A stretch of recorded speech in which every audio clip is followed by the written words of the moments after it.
So congratulations on entering this module where we're going to raise a set of very interesting questions beyond what's probably mundanely thought as work done, which is force under displacement.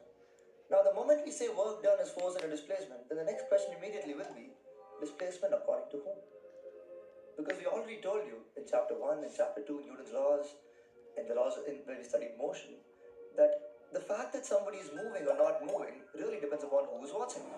If there's a car speeding and you're sitting inside the car, as far as you're concerned, the car is at rest. If you're going in a train and somebody's sitting right opposite you in the train, as far as you're concerned, that person is at rest. But for a person standing outside, that person is going at a pretty high speed.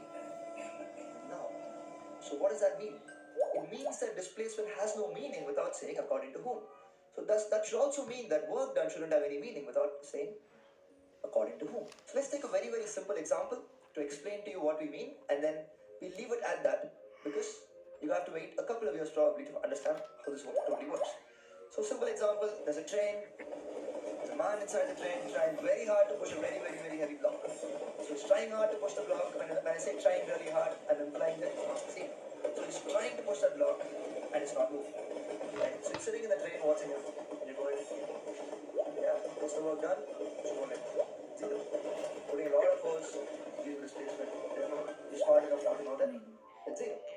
But you begin to feel curious, don't you? If I ask you the question, what about that farmer in the field who's watching this weird eyes and asking? And then you ask him, right, what's the work that this guy's doing? What would that person answer? He's on it and he's seeing this person moving, right? And if this guy is moving the block, trying to move that heavy block in the direction of the train, then how would it look like for the farmer? Will he see a force? Yes, the man's applying a force. You can see that force. Will he see a displacement? Yes, he will, right? Because the train's moving, so he's going to see the block moving along with the train. Then would he say that there is some work done? Yes, he will. Because he'd see a force, he'd see a displacement, they are in the same direction. Therefore, there is work done. Would he be wrong? Or would the person in the train be wrong? Neither of them, because work done depends upon who is talking.